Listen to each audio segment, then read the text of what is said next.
Good morning, dear friends. Good afternoon, good evening if you're watching this live or on demand. What a blessing to be with you with another study of the book Calmness by the Spirit Emmanuel through the mediumship of Francisco Candido Xavier.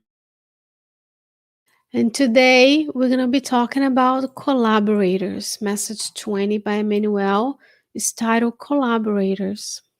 So, who are the collaborators he's talking about? And how can we build a network of collaborators so that we can continue to spread the good news of the Christ in our lives? So let's look at some aspects of collaboration. The first thing Emmanuel says in this message, I will quote him: workers in the edification of the better world do not work alone. Nobody does something for everyone's benefit without someone's help.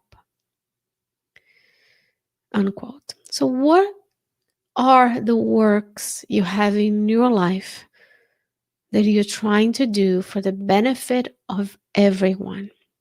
How do you bring yourself to your workplaces, to your family circle, to the activities we do with one another and for one another, for everyone's benefit?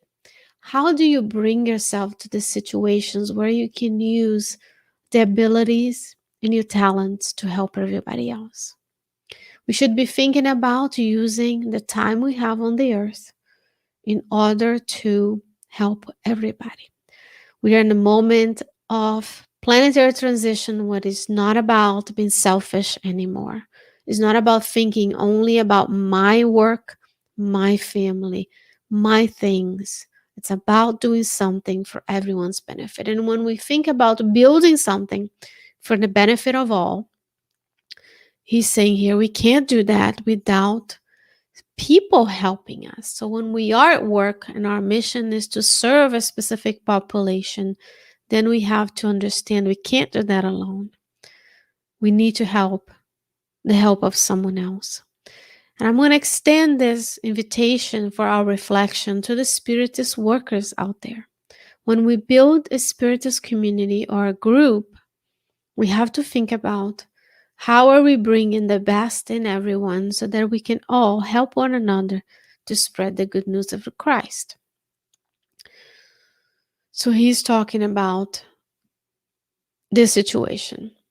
I want to continue to quote him. He says, if you find yourself in the conduct of an enterprise linked to the general interest, in the guidance of a team destined to serve, in the support of a certain circle of creatures engaged in helping others, or in the supervision of a family of companions who are moving towards the integration of superior knowledge, arm yourself with patience and understanding, so that you do not crush precious values that will serve you tomorrow as support and encouragement, continuity and survival, unquote. So every time we are in the conduct, we are in charge of building a team of collaborators that can be our family members. It can be a group of friends volunteering.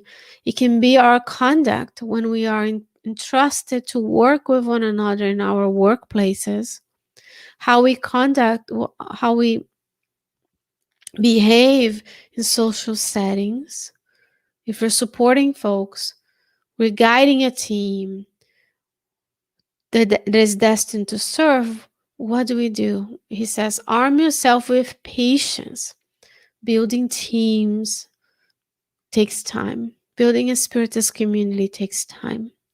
Building a place where folks see the mission and the value of spreading the good news takes time. If it takes time for us during this lifetime to better ourselves, then we arm ourselves with understanding because others take the same amount of time as well. We are in separate journeys of growth, in a sense that we are individually responsible for our growth and improvement. We are all together living the love society. Therefore, we need to have patience and understanding. Because if we're not patient and we don't understand, we crush those values that, and people go away. Then we don't have the support encouragement anymore.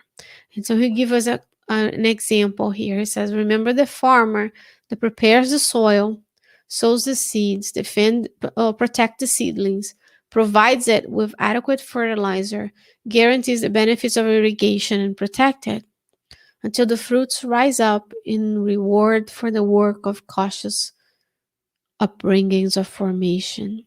So when we are entrusted to be in a team, we need to, he gives us this beautiful image of seeding, of cultivating the soil, of fertilizing the seed until they can bear fruit.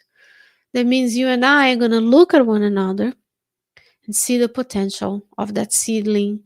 Look for the ways people can participate in spreading the good news with their talents and abilities. And of course,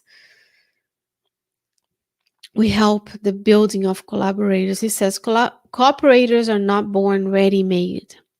Even Christ did not have them.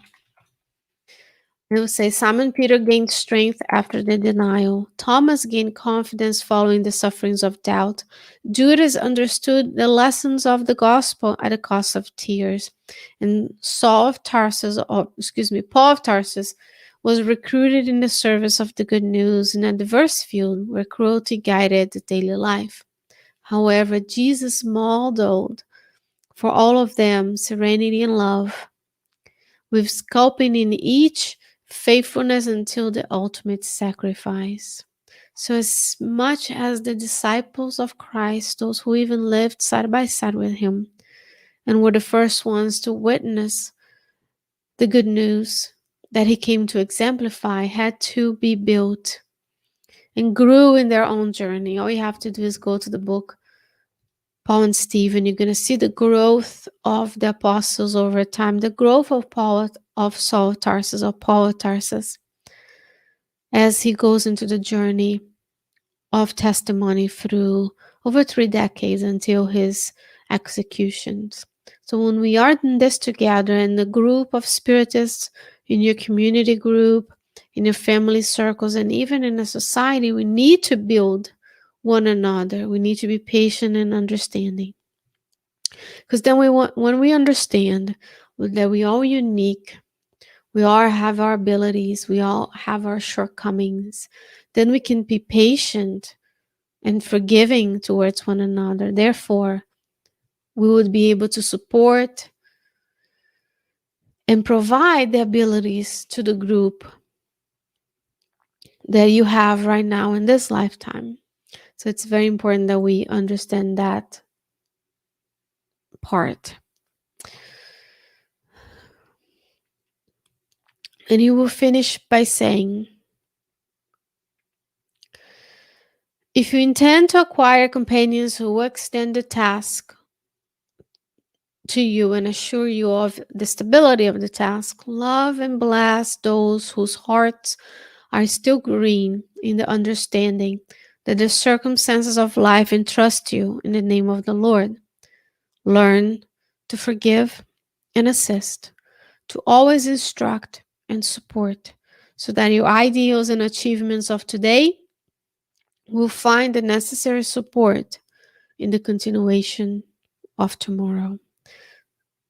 Therefore, dear friends, I hope that today you can find within you the ability to support, to instruct, to understand, and to forgive those companions that God have granted you the opportunity to live with in your family member, in your family circle, in your workers, in your job circle, in our workplaces, in our communities, in our spiritist groups, in our religious institutions, everywhere you find yourself serving and assisting. I hope you can find the opportunity to be that one who will serve Jesus by building up the workers around you.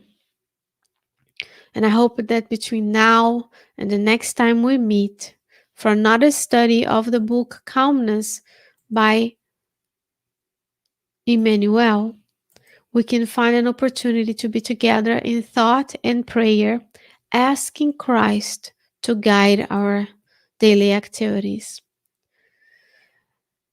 allowing us to feel free of anxiety, to feel free of irritation and anger, so that we can build a better tomorrow by the good deeds we practice today. May you stay well. May you stay safe. Take care of yourself and, of course, of those around you. And I'll see you next time. Thank you so much. Bye bye.